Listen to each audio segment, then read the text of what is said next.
വരാം. ഷൈജു ആന്റണി, ഈ ബി.ജെ.പിയിൽ ഇങ്ങനെ ഒരു ഭിന്നസ്വരം ഉണ്ടാകുന്നുണ്ട്. അതുപോലെ ഈ കഴിഞ്ഞ 11 വർഷത്തിനിടയിൽ നാം കാണാത്ത രീതിയിൽ വ്യത്യസ്ത അക്രോസ് ഓൾ ദ ചർച്ചസ് ക്രൈസ്തവ വിഭാഗങ്ങൾക്ക് ഡിനോമിനേഷനുകൾക്കിടയിൽ ഒരു ഐക്യം ഈ വിഷയത്തിലുണ്ട്. പരസ്യമായി സഭാ നേതാക്കൾ തന്നെ പ്രൊട്ടസ്റ്റുമായി തെരുവിലിറങ്ങുന്ന കാഴ്ച നാം കാണുന്നത്. രാജ്ഭവൻ മാർച്ചിൽ പോലും നമ്മൾ കണ്ടതാണ്. ഇതിൽ നിന്ന് എന്താണ് മനസ്സിലാകുന്നത്? ബി.ജെ.പിയുമായുള്ള ഒരു ചങ്ങാത്തത്തെക്കുറിച്ച് ക്ലെമിസ് ബാവ ഇന്ന് രാവിലെ പറയുണ്ടായി. ചങ്ങാത്തം ഉണ്ട് എന്ന് സ്ഥിരീകരിക്കുന്നതാണ് അദ്ദേഹത്തിന്റെ വാക്കുകൾ. ആ ചങ്ങാത്തം അബദ്ധമായി എന്ന തോന്നൽ സഭാ നേതൃത്വത്തിനുണ്ടാകുമോ?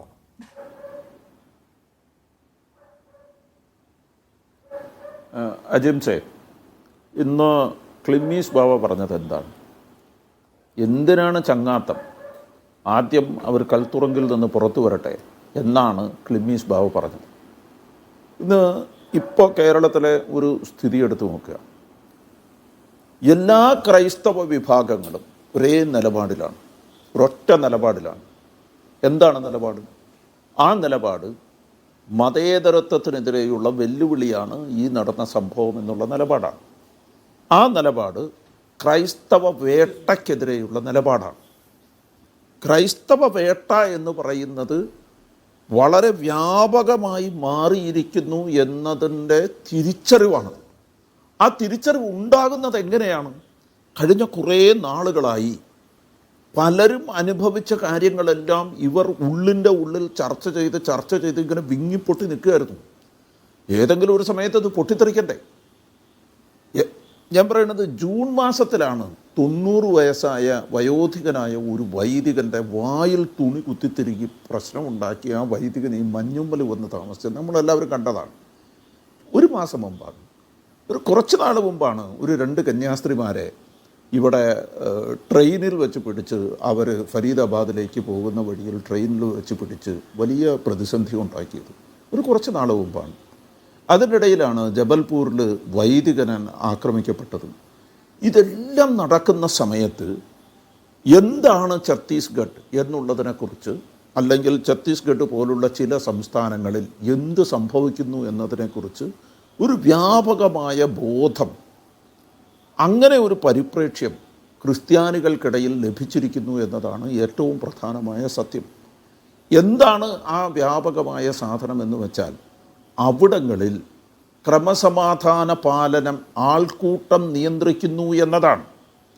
ബജ്രംഗ് ദൾ പോലുള്ള ഒരു ഭീകര സംഘടന, ബജ്രംഗ് ദൾ പോലുള്ള ഒരു തീവ്രവാദ സംഘടന ആൾക്കൂട്ടത്തെ അഴിച്ചുവിട്ട് ഈ ആൾക്കൂട്ടം നിയന്ത്രിക്കുന്ന കാര്യങ്ങൾ, ആൾക്കൂട്ടം പറയുന്ന കാര്യങ്ങൾ അവിടുത്തെ പോലീസ് അധികാരികൾ ചെയ്യേണ്ടി വരുന്നു.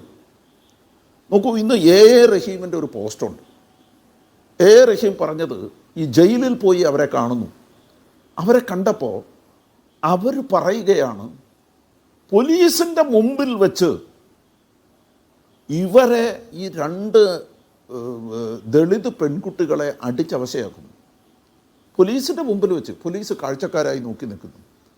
ആ ഒരു സഹോദരൻ ഒരാളുണ്ട്, അയാളെയും അടിക്കുന്നു. പോലീസിൻ്റെ മുമ്പിൽ വെച്ചാണ്. പോലീസ് വെറുതെ കയ്യും കെട്ടി നോക്കി നിൽക്കുന്നു. ഈ കന്യാസ്ത്രീകളോട് പറയുകയാണ്, നിങ്ങൾ വിദേശികൾ ഇന്ത്യയിൽ വന്ന് ഞങ്ങളുടെ ഉപ്പും ചോറും തിന്ന് ഞങ്ങളുടെ മതത്തെ അപമാനിക്കുന്നുവോ എന്നാണ് കന്യാസ്ത്രീകളോട് ചോദ്യം. നിങ്ങൾ വിദേശികൾ, നോക്കൂ, ഈ രാജ്യത്തെ പൗരനാണെന്ന് തെളിയിക്കേണ്ടത് ബജ്രംഗ് ദൾ ഓഫീസിൽ പോയി തെളിയിക്കണമെന്നുള്ള ഒരവസ്ഥ എത്തിയിരിക്കുന്നു. എന്തൊരു ഗതികേടാണെന്ന് ആലോചിച്ച് നോക്കൂ. പുറമേ നിന്ന് വന്നവരാണ് ഈ കന്യാസ്ത്രീകൾ എന്ന് പറയുന്ന തരത്തിൽ, ഞാൻ പറയുന്നത്, എനിക്ക് എൻ്റെ രാജ്യത്തോടുള്ള സ്നേഹം പ്രകടിപ്പിക്കേണ്ടത് ബി.ജെ.പിയുടെയോ ബജ്രംഗ് ദളിൻ്റെയോ ഓഫീസിൽ പോയല്ല. Why should I? പോലീസിൻ്റെ മുമ്പിൽ വെച്ച് അങ്ങനെ ചോദിക്കാൻ ഇവർക്ക് ധൈര്യമുണ്ടായെങ്കിൽ, അത് റഹീമിനോട് പറഞ്ഞപ്പോൾ അവർ കണ്ണീർ വാർക്കുകയാണ്. ഞങ്ങളുടെ സ്വത്വം തെളിയിക്കാൻ ഞങ്ങൾ ഇവരുടെ ഈ ആൾക്കൂട്ടത്തിൻ്റെ അനുമതി വാങ്ങണമോ? എന്തൊരവസ്ഥയാണത്! അങ്ങനെ യാതൊരുവിധ നിയമവാഴ്ചയുമില്ലാത്ത ഒരു സംസ്ഥാനം, യാതൊരുവിധ നിയമവാഴ്ചയുമില്ലാത്ത ഒരു സംസ്ഥാനത്ത് അഴിഞ്ഞാടാൻ കുറേ ആളുകളെ ഇറക്കി വിട്ടിരിക്കുന്നു. ഇന്ന് കോടതിക്ക് മുമ്പിൽ അവർ മുദ്രാവാക്യം വിളിച്ച് വലിയ ഭീകര അന്തരീക്ഷം സൃഷ്ടിക്കുന്നു. What does it mean? കോടതി എന്താ ചെയ്തത്? കോടതി ആ കേസ് പോലും പരിഗണിച്ചില്ല. നിങ്ങളെ അപ്പുറത്ത് സെഷൻസ് അപ്പുറത്ത് NIA കോടതി പോയി ചോദിക്കും. പേടിച്ചിട്ടാണ് കോടതിക്ക് പോലും. ഇന്ന് ആ കോടതി എങ്ങാനും ജാമ്യം കൊടുത്തായിരുന്നെങ്കിൽ ഇവർ ചിലപ്പോൾ ആ കോടതി തല്ലി പൊളിച്ചനെ. എന്തൊരവസ്ഥയാണ് ഈ രാജ്യത്ത്. മതം തലയ്ക്ക് പിടിച്ച് ഭ്രാന്ത് പിടിച്ച മനുഷ്യരാണ് ഇവർ. അങ്ങനെ ഒരവസ്ഥയിലേക്ക് അവർ കാര്യങ്ങളെ കൊണ്ടുചെന്ന് എത്തിച്ചിരിക്കുന്നു. കോടതികൾ പോലും ഭയപ്പെടുന്നു.